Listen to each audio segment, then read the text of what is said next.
Order. Let us pray. Almighty God, where you have called us to govern this province, we ask your help to make decisions and laws that will be just and will promote the interests of the people.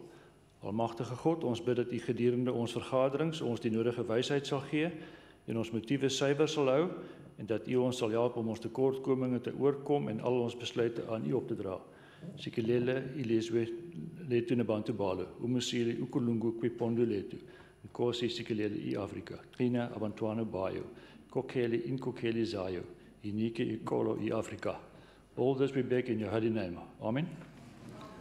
You may be seated.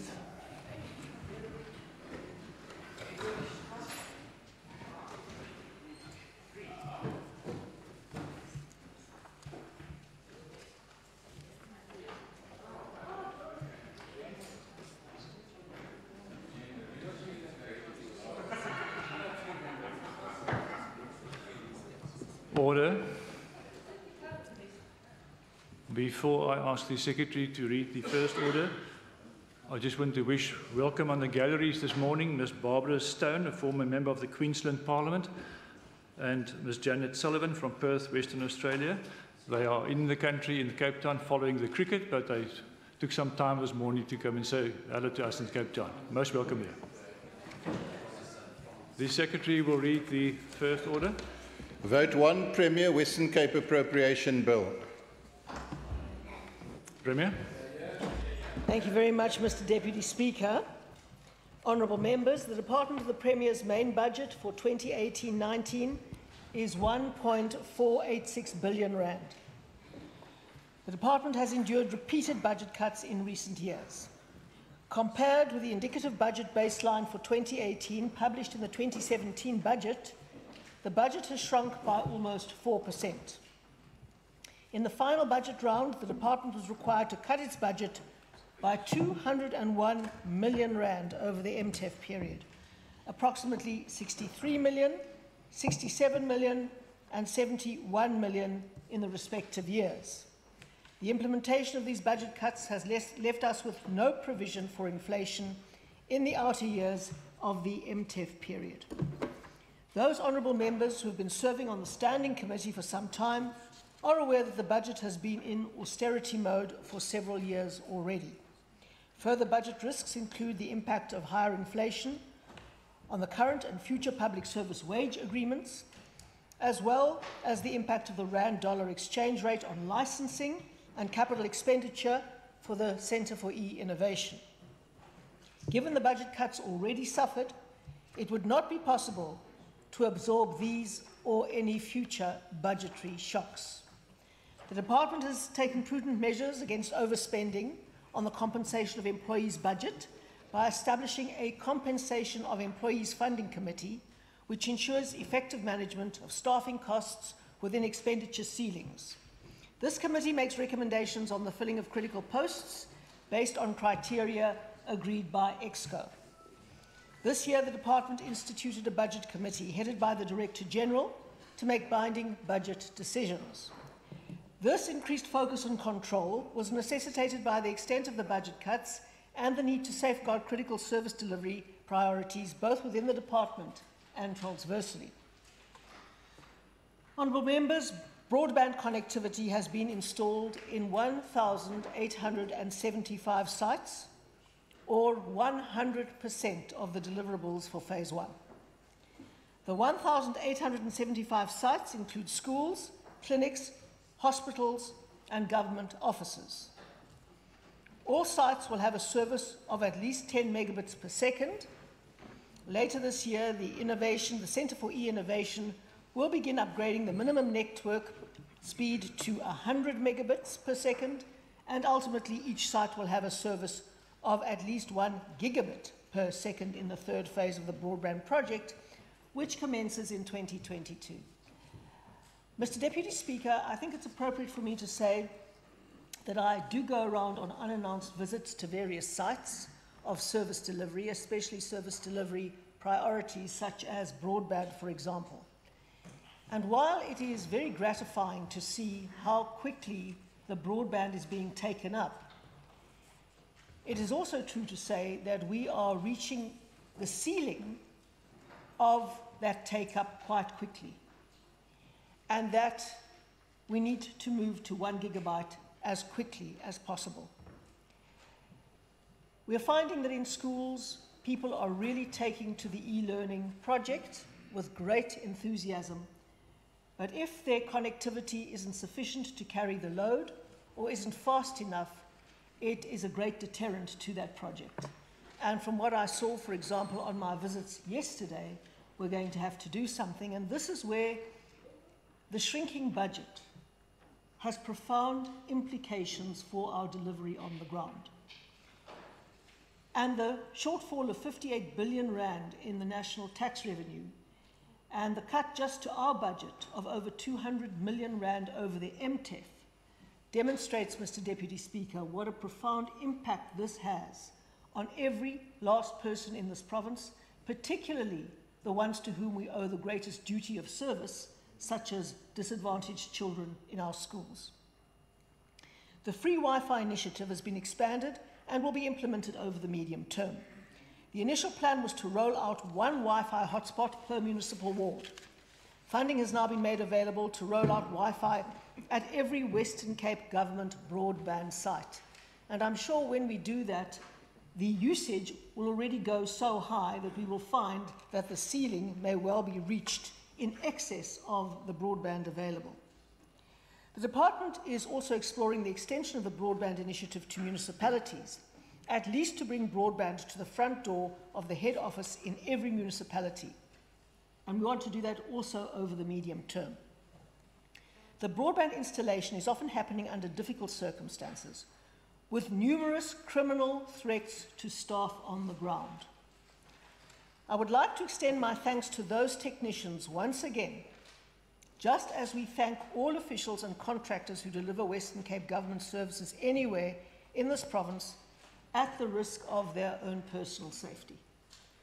And in some areas where gangs have formed a parallel administration, where no one may go in and deliver services without the express consent of the gangs, usually in return for protection money, it makes the delivery of services to people who need them most extremely difficult and often extremely expensive.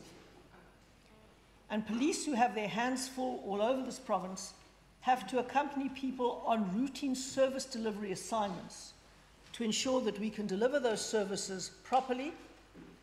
And then what's more, Mr. Deputy Speaker, often as soon as we put the fibre in, it is dug out, even though it has no resale value, leaving the schools in those areas without access. And it is a very, very serious problem. I'm extremely surprised that people would sabotage their own infrastructure and their own children's future. I am very surprised at that, and I will never stop being surprised at that, Mr. Deputy Speaker. Given an anticipated austere environment into the future, the Centre for E-Innovation will focus on consolidating the ICT gains made through the Western Cape Government's investment in ICTs. At a strategic level, the unit will be focusing on supporting the broadband and e-learning game changers, as well as the service interface output of Provincial Strategic Goal number 5. Honourable members, I'm sure you are aware of the Cape Access Centres in our rural municipalities. 70 centres have been established in the Western Cape to date. At these centres, citizens get free access to the internet. They are provided with free accredited ICT training, as well as free printing facilities. The Cape Access Programme provided the PAY internship opportunities for 35 interns in the rural areas. This number will increase to 40 in the 2018-2019 financial year. Given budget constraints, no new Cape Access e-centres will be established in the 2018-2019 financial year, which is a great pity, given the demand for these centres and the extent to which we could roll them out if we had the funds to do so. You may also have heard about the business process optimization work done through the Service Interface Programme, where the Department of the Premier collaborates with other departments to improve our citizens' service experience at the frontline service facilities. Through joining forces with the Department of Health, the department significantly improved service delivery at the Mitchells Plain Community Health Centre. This is something of which I am particularly proud. Similarly, we have implemented queuing systems at 2 facilities of the Department of Transport and Public Works, namely the Vangate Shared Services Centre and their Walk-in Services Centre in the Central Business District. This department will work with key stakeholders to implement a client relationship management system at strategic pilot sites during the coming financial year.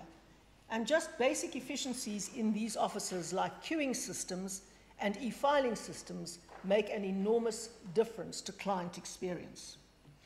The e-Government for Citizens unit maintains 9 contact channels through which citizens engage the Western Cape Government or access information and services. Our new Western Cape Government intranet, called MyGov, was rolled out during the 2017-18 financial year, and during 2018-19, we will be focusing on enhancing the new platform by introducing new functionality. Honourable members, there are 3 components to BIS systems, namely BIS projects, an enterprise project management system, BIS performance, and BIS brain, a business intelligence or BI system. The investment in these systems is resulting in an efficiency gain as stakeholders have easy access to performance data related to projects, non-financial quarterly performance data, and a range of statistical data and evaluation information via this platform. Now, Deputy Speaker, this is another point that I wanted to make, and I'm going off script, obviously, to do so. I've realized that data in government is absolutely crucial. Not only access to it, which we have, but asking the right questions and ensuring we get the right strategic data to make the important decisions that we have to make. And often, when we ask the most strategic and crucial questions, we find that we haven't asked the right questions initially to get the data that we need. So we have got a lot of thinking to do when we formulate projects to work out right up front, how will we know whether we are on the right track? How will we know before the end of 2 years whether this policy and the cost that we have incurred in implementing it in practical projects throughout the system is actually producing outcomes, and how can we change course if things are not going quite as we would like? And of course, that is one of the issues that I interrogate when I go on these unannounced service delivery interface meetings to ask these questions and to find what isn't working. What would you like to have done differently? We envisage this to achieve this. Is it doing it? If not, why not? And it's the kind of data we need that will give us early warning of those systems up front. So, Deputy Speaker, data governance is essential for producing credible business intelligence. Harmonising the data going into the BI system is a major priority, as well as asking the right questions and making sure that we've got the right measurements to answer those questions. Because if data is wrong, then it is worse than useless. It can make you take the wrong decisions. In the interim, limited consolidation information is available on BI dashboards and available to decision makers on their cell phones. Harmonised data is also essential for the Western Cape Spatial Data Observatory, which presents spatial information visually to guide decision makers. A data competency centre has been established consisting of strategic role players across key departments. And I would like to appeal to my colleagues in the Cabinet to make absolutely sure that the right people are dispatched onto this committee. Because if we aren't asking the right questions and understanding exactly what data we need to measure whether we're making progress, we're not going to get it. And this investment is going to be in vain. The role of the DCC is, amongst others, to collaboratively work towards it. The role of the DCC is, amongst others, to collaboratively work towards achieving the benefits such as improved data management, common data quality standards, collaboration with partners, and efficiency gains. And it is really important to send people who have a deep understanding of how we measure monitoring and evaluation and exactly how we need to measure performance. A deep understanding, yes. Unlike yours, a deep understanding. There are lots of people who don't have a deep understanding. Order. There are some people in this House. Order. There are some honourable members in this House, Mr. Deputy Speaker, who don't have a deep understanding, but I won't mention who they are because you will rule me out of order. Honourable members. Order. Order. This year, the Department will embark on an end-of-year review to reflect the implementation of the Western Cape Government's Provincial Strategic Plan 2014 to 2019 and determine to what extent we have achieved the outcomes and targets we set for ourselves at the beginning of this term. This review will be an evaluation of the effectiveness of the Provincial Transversal Management System in coordinating the implementation of the Provincial Strategic Plan across the government as a whole. And one of the most difficult things I think we've all learned, Deputy Speaker, in this term of office, is how difficult it is to govern transversally, especially when our strategic goals require many departments to work together. The legal framework and the evaluation framework set objectives and measurements within departments. But our goals are transversal and can only be met together. And I would like to thank the ministers very much for taking the transversal meetings that they've chaired for the provincial strategic goals so seriously, and to all their heads of department who've also looked very seriously at transcending the previous silo mentalities in government and understanding what it means to achieve a provincial strategic plan. It has been a major breakthrough, and I hope it is irreversible. I hope that after 2019, when we've had this election and I'm no longer here, and you'll be very pleased to know that, the Honourable Opposition, shame, I'm not leaving it.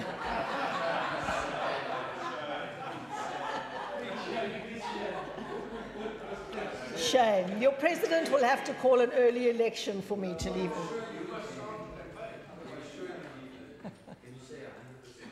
Well, if your President calls an early election, I will leave early. So, Deputy Speaker.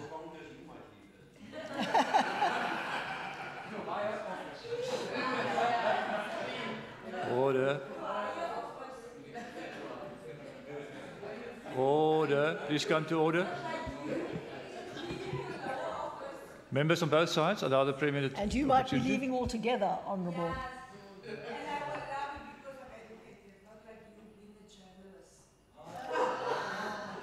Members, please allow the Premier to continue. The Honourable Member must be very, very careful, because last time she generalised like that, she got into serious trouble. Honourable David. The institution of the Children's Commissioner in the province is of utmost importance, and we intend to introduce a bill to the Western Cape Provincial Parliament by the end of April 2018. The implementation of the Provincial Youth Development Strategy will continue in 2018-19 in partnership with the Department of Social Development to ensure youth are given priority in this province. But let me stress here, and I'm coming to that in my speech as well, most of the game changers are directed to expanding the opportunities of the youth in this province, Mr. Deputy Speaker. The department...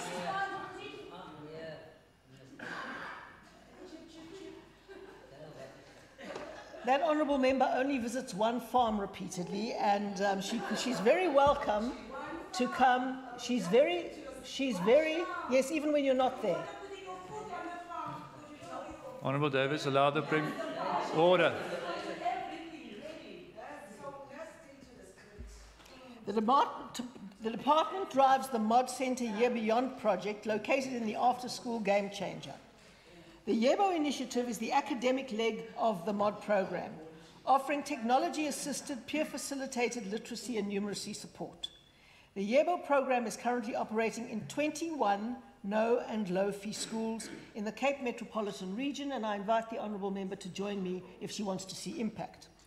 In partnership with the Universities of Cape Town, Stellenbosch, and private sector partner Shoprite and Brigio, implementing partner, the department will continue to work in responding to the drought by evaluating a combined smart water meter, which is called Dropula, not Dracula, and behavioural intervention aimed at water saving in schools in the Western Cape.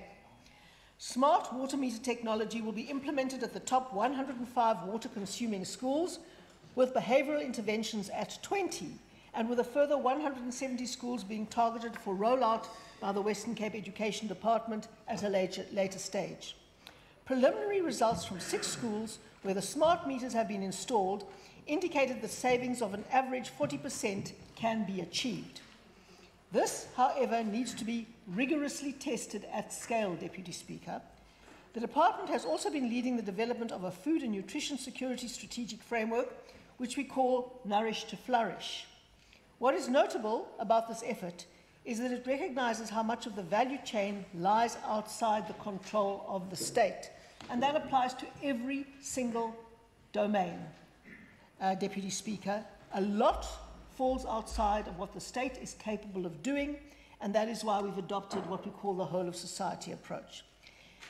But our Nourish to Flourish has enabled organisations from diverse sectors to recognise opportunities for collaboration and a pooling of effort and resources to improve access to healthy food for our residents. The Department will also play a lead role in coordinating the implementation of the Alcohol Harms Reduction White Paper. This includes the drafting of a new Western Cape Liquor Bill, developing a monitoring and evaluation toolkit, and supporting its non-governmental partners in investigating various levers to reduce alcohol harms. Since its inception, the Premier's Advancement of Youth internship program has created work opportunities for thousands of school leavers. I'm happy to report that 696 pay interns will begin their internships next month. The Department of the Premier will continue to strive to meet the undertakings given in service delivery agreements with other Western Cape government departments for the delivery of corporate services. The Department considers itself a strategic partner to other Western Cape government departments in ensuring good governance geared towards improved service delivery and not merely compliance.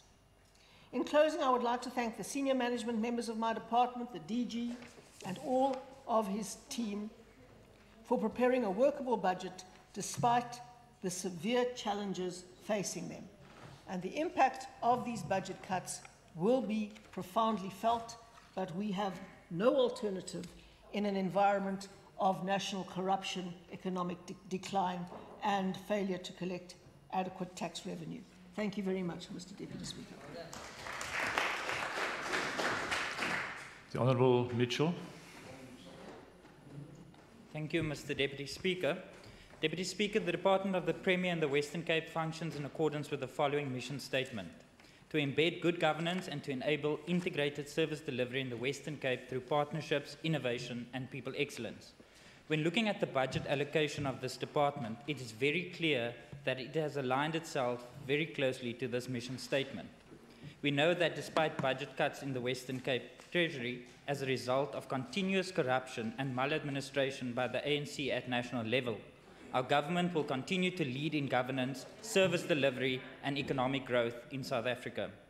I'm very pleased to see that the head of the Western Cape Provincial Government, under the sound leadership of Premier Helen Zille, continues to set the benchmark for clean, effective, and innovative governance in our country.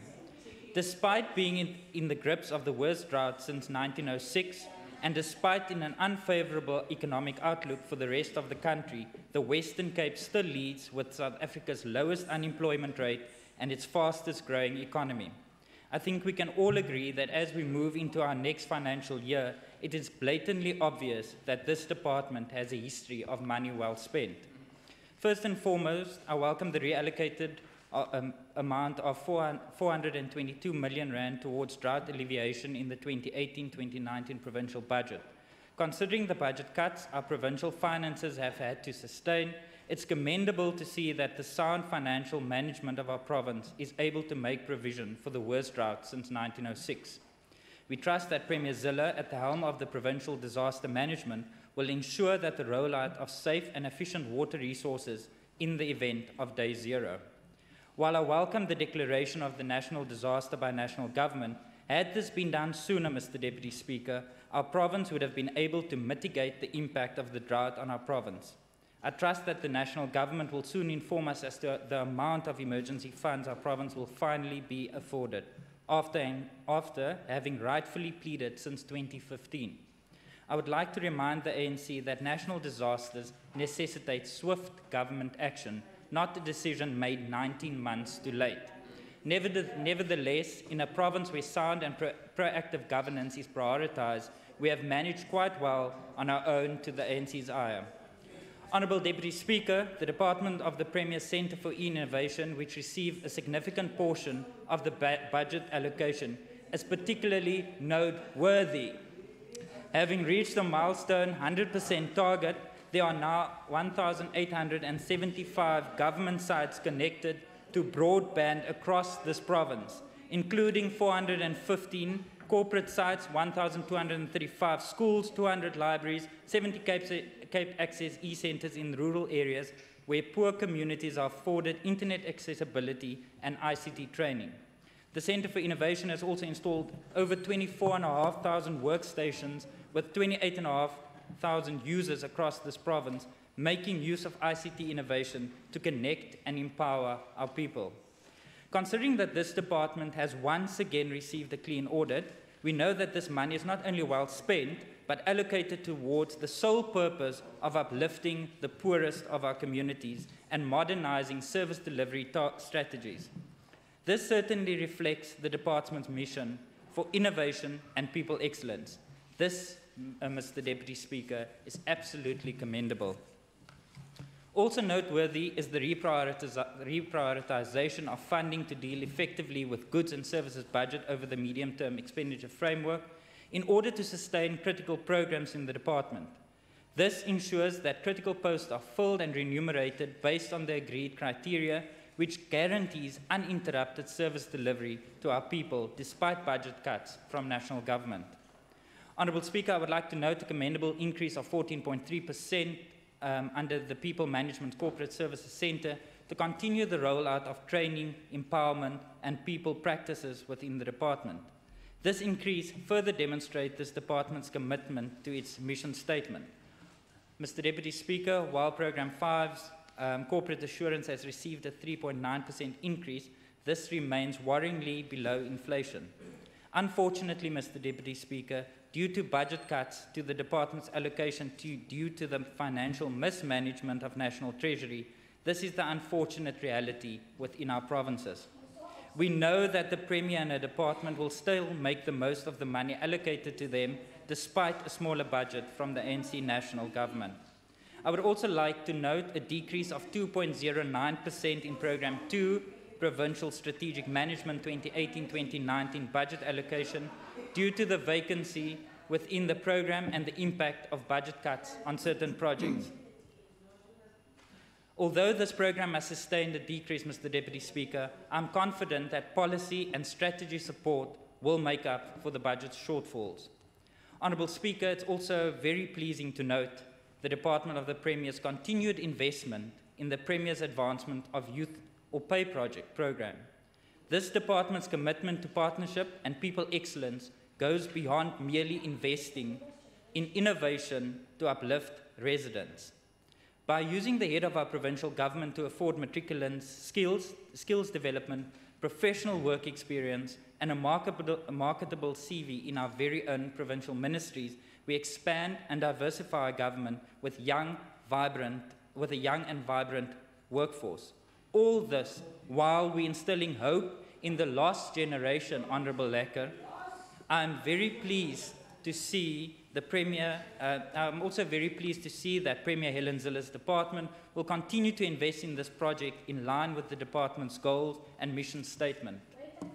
Honourable Deputy Speaker, in the midst of an increasingly volatile economic climate, where the ANC has raised value-added tax to make up for money lost to its own corruption, where the Western Cape has received a budget cut due to the ANC's failure to grow the economy and to generate sufficient revenue, the Department of the Premier, Mr. Deputy Speaker, continues to succeed in our province. Order. Indeed, this budget is not only comprehensive, inclusive and thorough, it's also sustainable and tremendously resilient.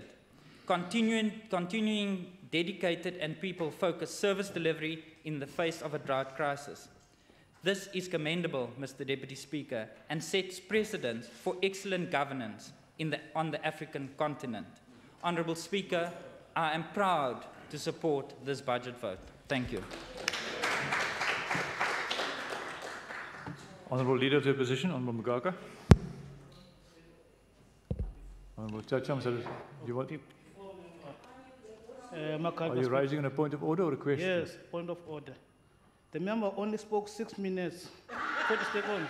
Supposed to speak 36 minutes. Order. Order, Honourable Chacham. 9 minutes, actually. That's not a order. That is not a point of order. Member, you may continue. Thank you, Deputy Speaker, Premier, and colleagues. On behalf of the African National Congress, we greet you all this morning. The budget for the Department of Premier Helen Zille is still bloated with an allocation of a massive almost 1.5 billion rand, which is a lot of money. It is not shrinking. What is shrinking is delivery since DA took over, and that has nothing to do with the budget. It's just DA is incapable of using the limited resources in our country to assist us to develop this country and to deliver services to the poor of our people. Almost half of this budget is understandable goes towards compensation of employees. This is more than 630 million rand, excluding almost 40 million rand for consultants and professional services, as well as almost 800,000 rand for legal fees by this department alone. This government claims to budget on behalf of the poor and vulnerable people, yet it is precisely those poor and vulnerable people who are mostly at the receiving end of her insensitive Twitter rants. She is clearly not meeting the DA's own philosophy of being fit for purpose. It is further ironic that on page 1 of the Blue Budget book dealing with Vote 1, it is stated that, I quote, "Department will coordinate external communication and public participation in order to ensure that Western Cape government communicates to the people of the Western Cape," close quote. Yet it is extremely confusing to hear the Honourable Premier of Colonialism and Professional Black explain at great pace why she is either captured or outsourced the very duty to a person who is not elected in this legislature and even appointed in her government. The DA deliberately and desperately crossed the lines between the party and the state and even allowed the renter black DA leader Musa Maimane to come and tell us he is managing the drought and appointed... Order. Honourable Premier. Point of order, Deputy Speaker. I understood that explicit racism was not allowed in this House, and to describe the leader of the Democratic Alliance as a renter black is clear racism, and I would like you to rule on it, please. Order. I must admit I didn't hear that. The honourable member, did you say that? Can you come again, please? Did you actually say the words that the Premier has now mentioned? I didn't mention Premier. No, I'm talking about the point of order which the Premier raised. Did you actually use those words? Which Honourable Gaka. Sorry. Which word? Honourable Gaka, let me go back to Hansard. I'll study Hansard and come back to if you in fact said something which is unparliamentary. Please. Please continue. Okay. Order. To come and tell us he is managing the drought and appointed who should be in his team, while the legally elected Cape Town Executive Mayor Patricia Delila was sidelined and ignored. The DA in this province, under the leadership of Honorable Premier Ellen Zil, used the water crisis to settle its internal factional fights and scores, and decided to ignore their constitutional obligation. Order, member. Honourable Willie. Thank you, Deputy Speaker. Yesterday was the political debate on the budget, and I listened to your statement yesterday around the content of these speeches. So I ask you on a point of order whether the honourable member is addressing the budget or a general political debate, and I fear that it's a general political debate. That is the point of order. Order, that is indeed correct. Let me at this stage again give the guidance which I intended to give at the beginning, which I did not do, but let me give it to now. The debate we had yesterday on the budget was on the principle or the second reading. That was a wide-ranging political debate. Today, until next Wednesday, we will debate the individual votes or the ministerial portfolios. As per the estimates of expenditure, the so-called Blue Book. Order. The debates on the individual votes will therefore be more restricted and must in some way directly or indirectly relate to the programs or the narrative contained in a particular vote. Order. I will, when the point of order is raised and something which the member says, I will ask the member to relate it to the reference in the Blue Book or to some program in the Blue Book.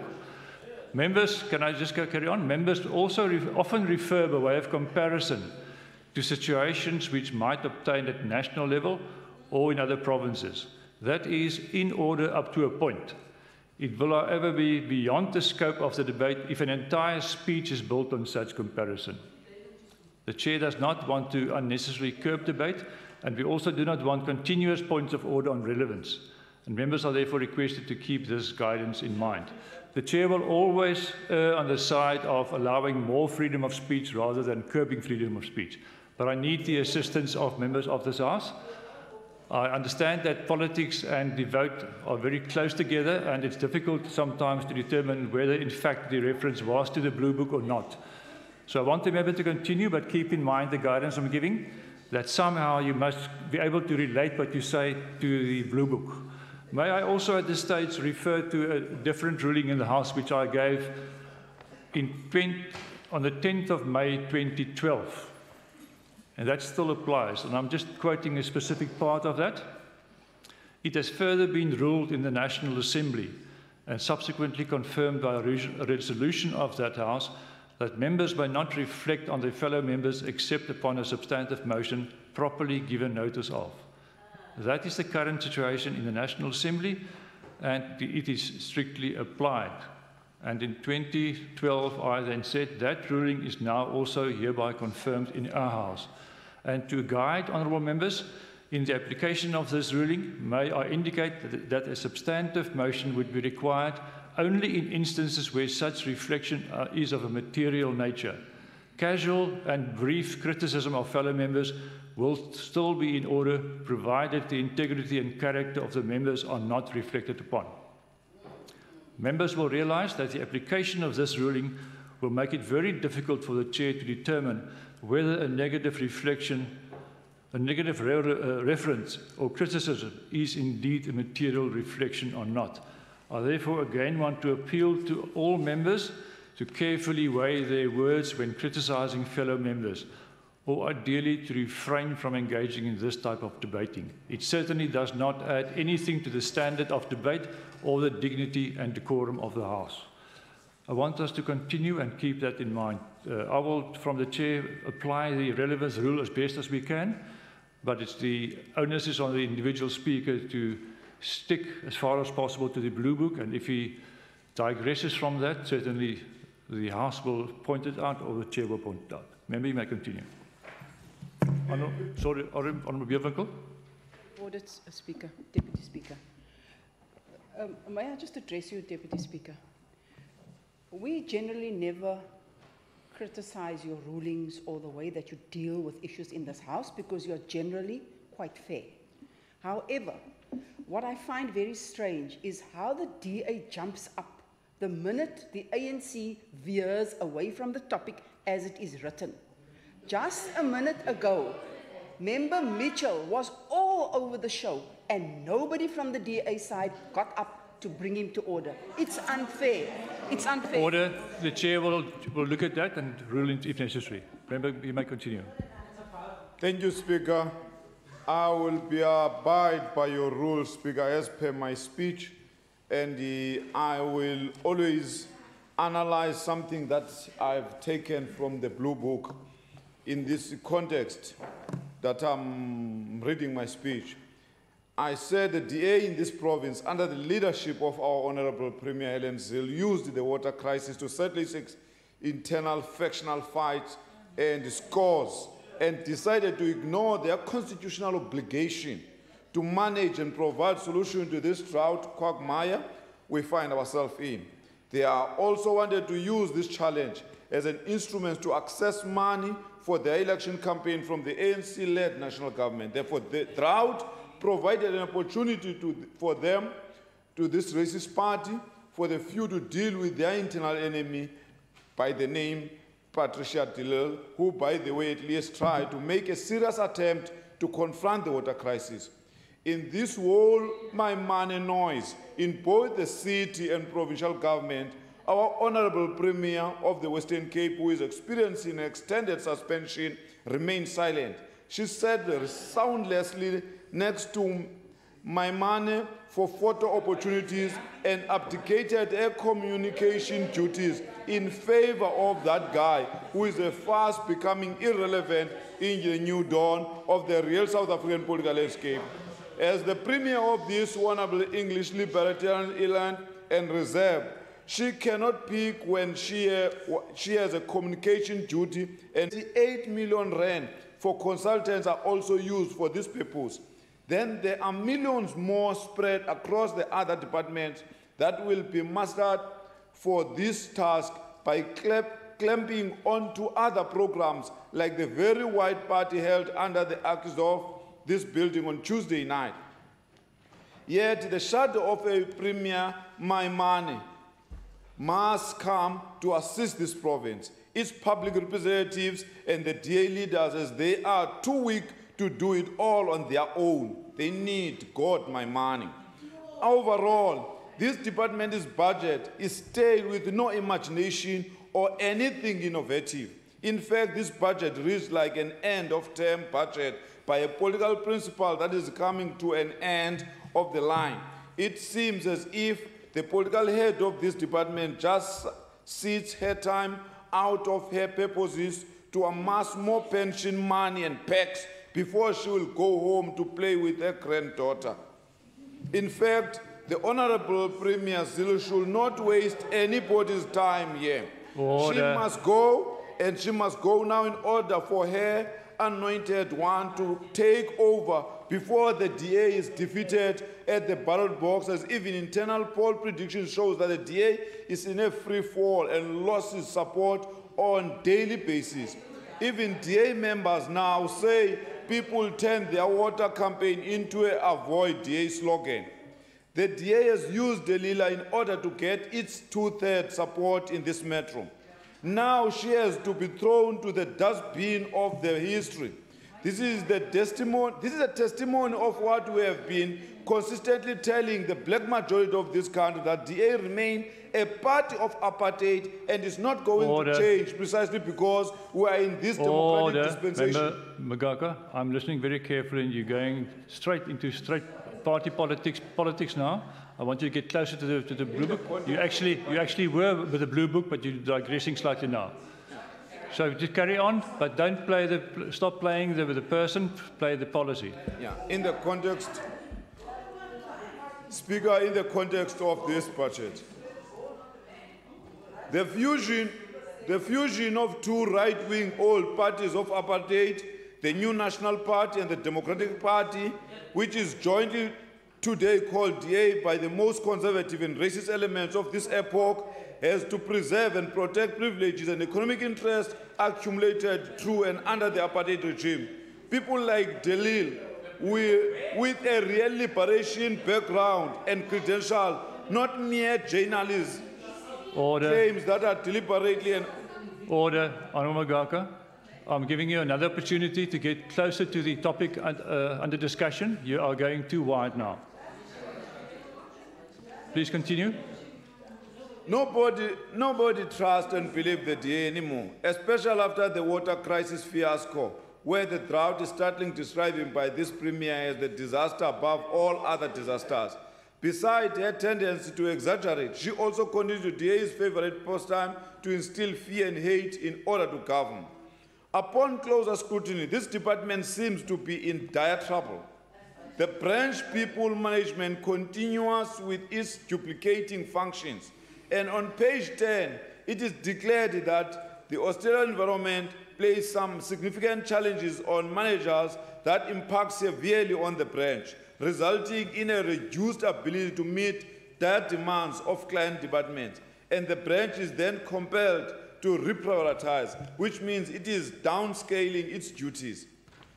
It is further telling when it continues that the structure of the branch will have to be reviewed in order to formalize management arrangement, and that as far as the integrated financial management system goes, there is no clear direction from the Treasury. This is also a danger that some service levels to existing clients could be compromised, and this places significant strain on the Center for E-Innovation to keep up services. On page 11, the branch corporate assurance makes this concession that, I quote, "It must be acknowledged that the demand for services is higher than what can be supplied with the current resources." And this is what is under threat as it impacts on the level of penetration from a risk management perspective, internal audit coverage, and turnaround times of forensic investigation, close quote. Further to say that it says the growth in demand for legal services coupled with capacity constraint can cause delay in the service delivery.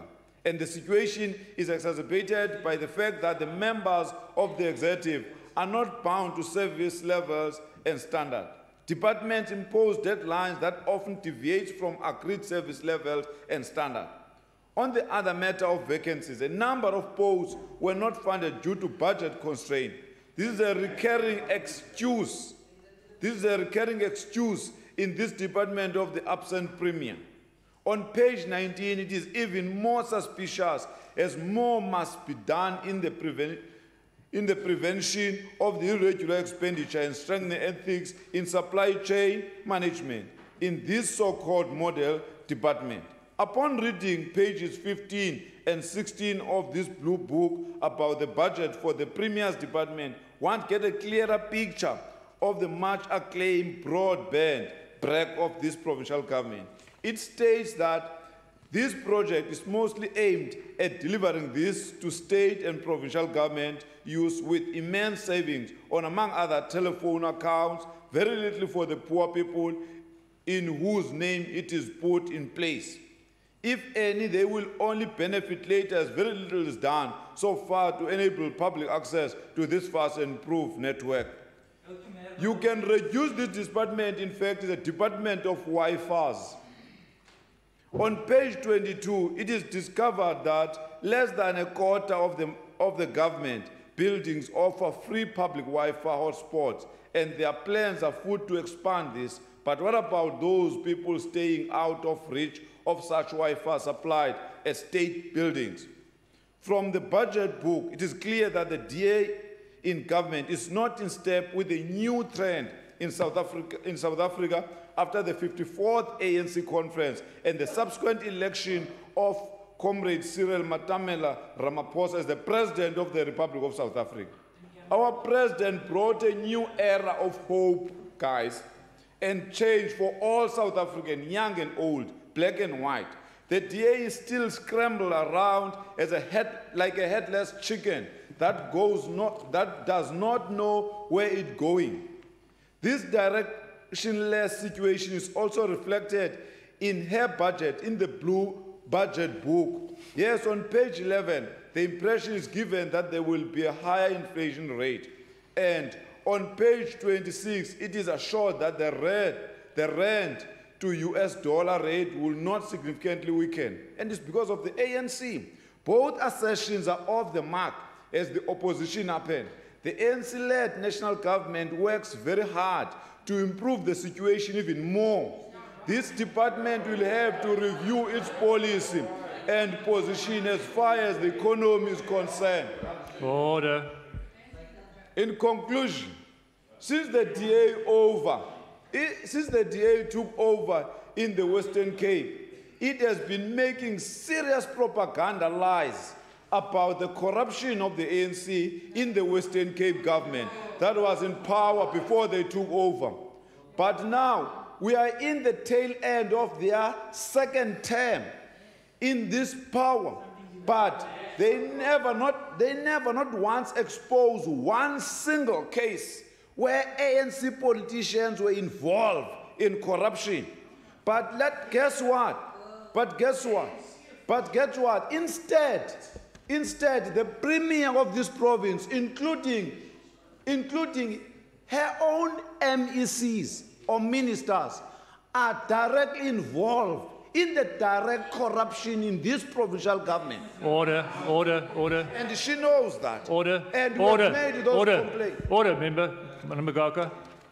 You cannot accuse members of this House of being corrupt. You must withdraw that. You cannot accuse members of the House of being corrupt. That is unparliamentary. Please withdraw that. I said they are alleged to be. There's an allegation. I did not hear it that way. I'm saying, can I? You read your part again? Okay. I'm saying both the Premier and the MECs are alleged to be involved in corrupt activities. Order. Member Magaka, I did not hear the word alleged initially. Is that the point of order? No. Order. Thank you, Deputy Speaker. I would suggest that it matter be referred to Hansard, that it can be cleared out, what the member said. I would have no choice if the member tells me that he used the word alleged. I didn't hear it that way, but I will give him the advantage to say that, and you will then, I will come back to the House if necessary. Yeah. No, I withdraw on. I will withdraw the previous part. What part? The allegation that they are corrupt. You withdraw that? I'm not saying they are corrupt. I'm saying I'm rephrasing it. I'm saying they are alleged to be corrupt. No, I will come back to you from Hansard. I will report on that the next time around. Please continue. Okay. Honourable Lekker, sorry, Honourable Lekker. Honourable Magaka, just 1 second. Your members on the floor. Thank you, Deputy Speaker. I would like to ask whether it is honourable for MEC Madigizela to say to me, shut up. Order. I did not hear that, but that is unparliamentary. Honourable Magizela, if you did say that, you must withdraw that. I didn't point to any member. I didn't say to any member, must shut up. I didn't say that.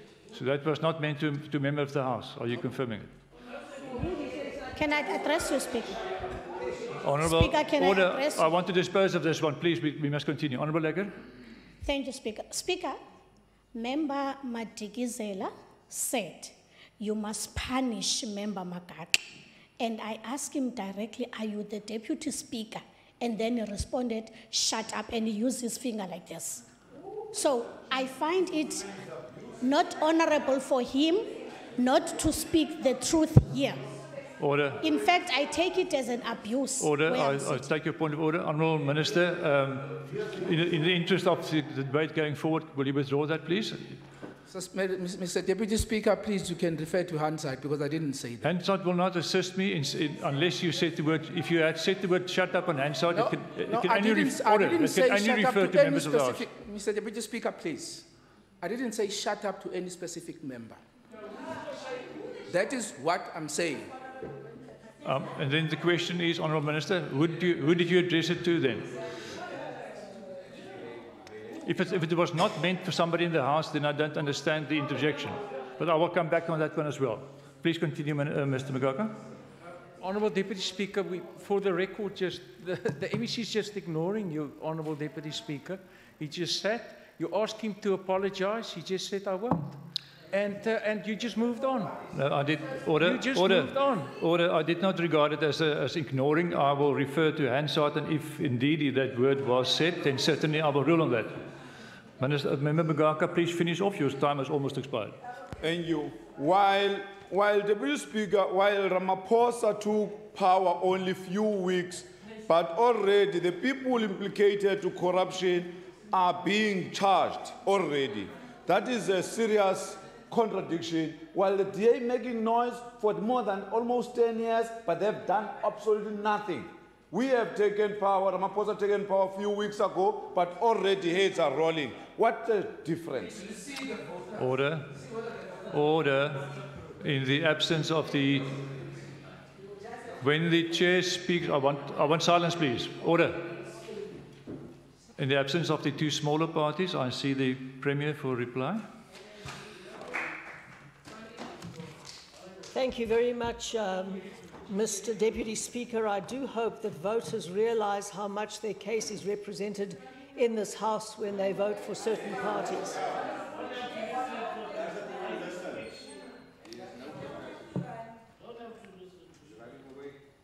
Order, order. I would like to end with thanking the Honourable Mitchell, because I would like to end on a high note.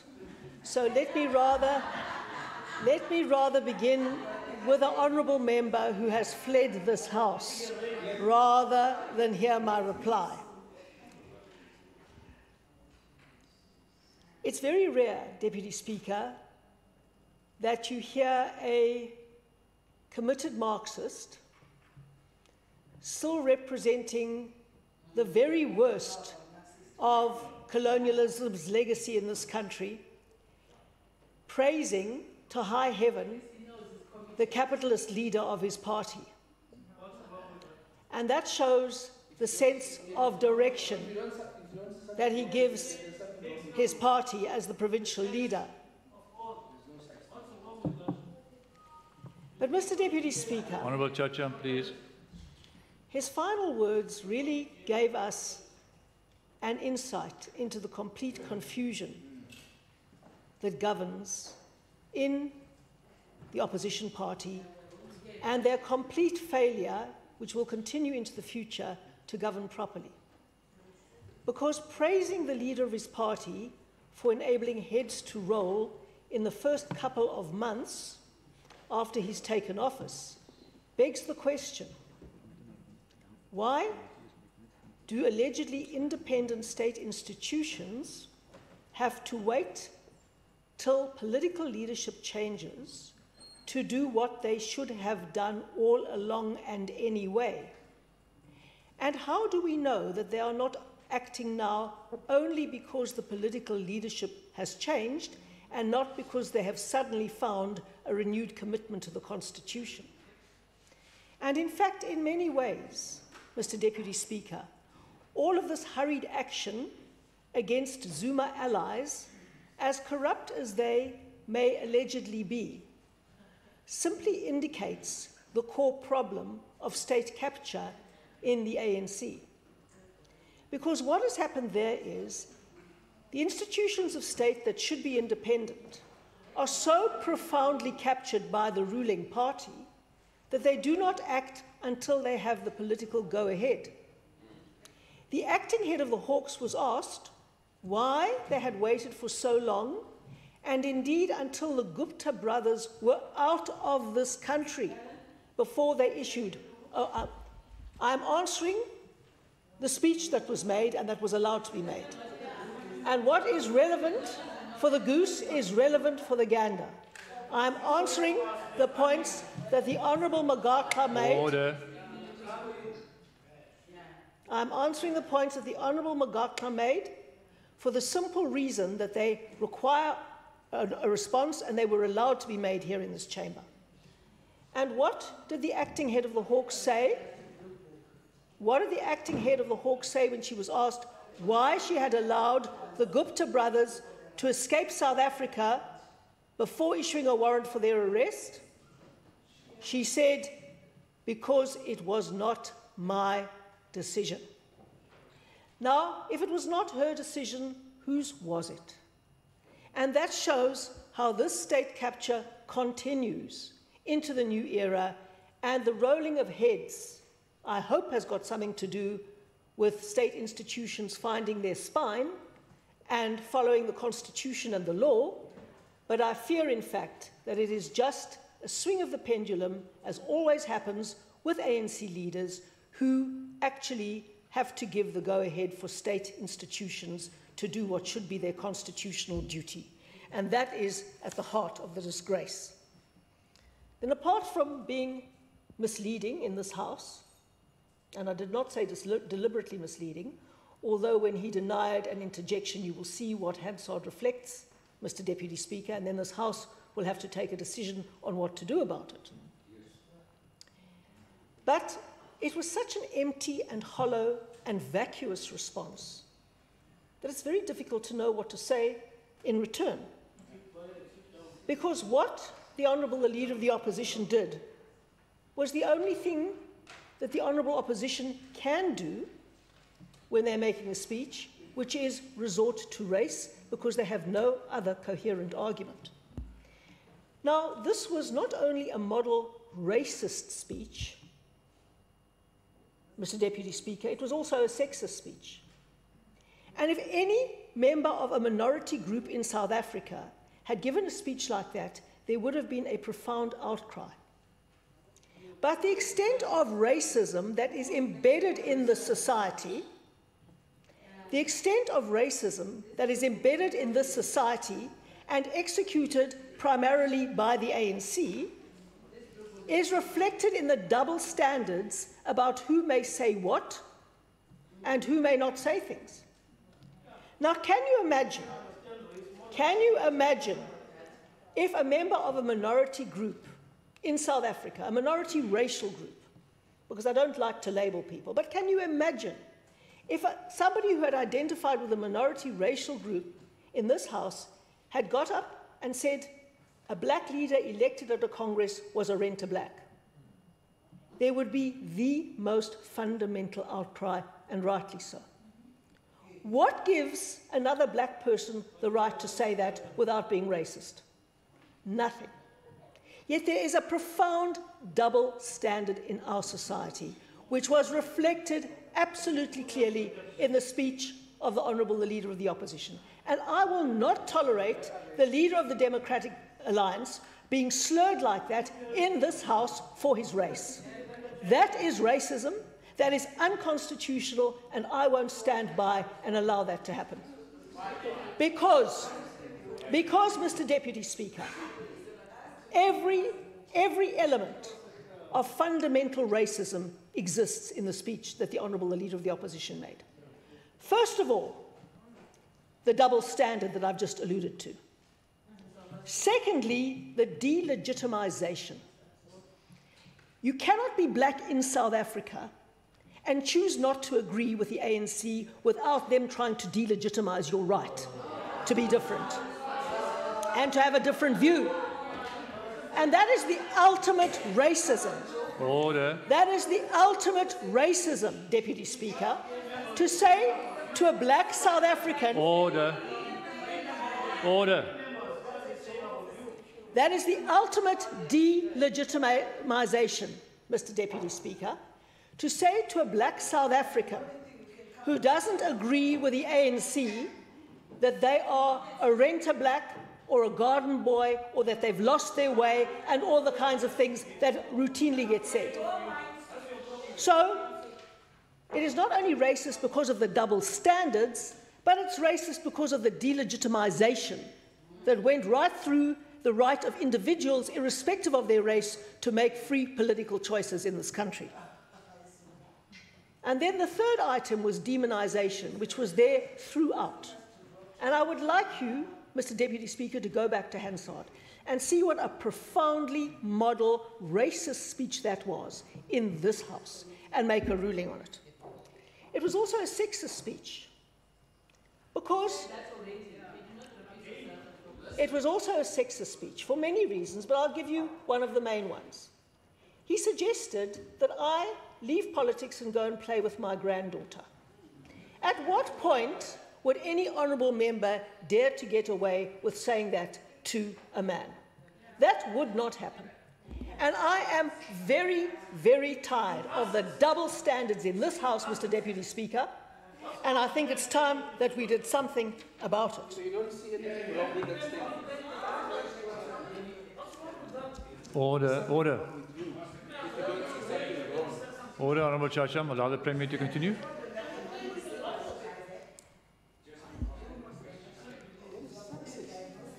When he eventually fell over his feet and fell into the budget, he said it was a disgrace that we were saving money on telephone calls because that only benefited us.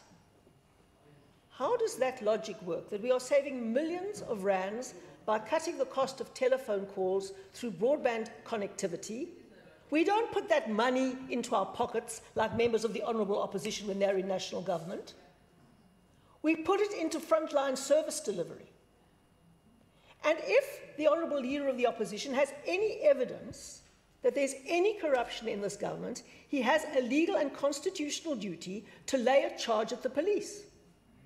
But not to come here and make unsubstantiated statements and then deny that he's made those statements in this House. It is a complete disgrace that we have an opposition of this calibre holding this government to account. But I also am delighted that we have merit-based selection systems in the Democratic Alliance and that young people like the Honourable Mitchell get elected. Honourable Mitchell represents the kind of citizen that will take this country to the heights to which we can go. He has taken personal responsibility. He has used his opportunities as limited as they initially were in his life, and he's used his opportunities not only to advance his own life, but to advance other people's lives. And it is a pleasure to have a young, pioneering person as chair of my portfolio committee, and I would like to thank him very much for the hard and dedicated work that he does, and to all the other members of the portfolio committee for being there regularly and assisting in holding this government accountable. But as for the opposition, I sometimes just wish the public could really see them as the disgrace that they are. Thank you.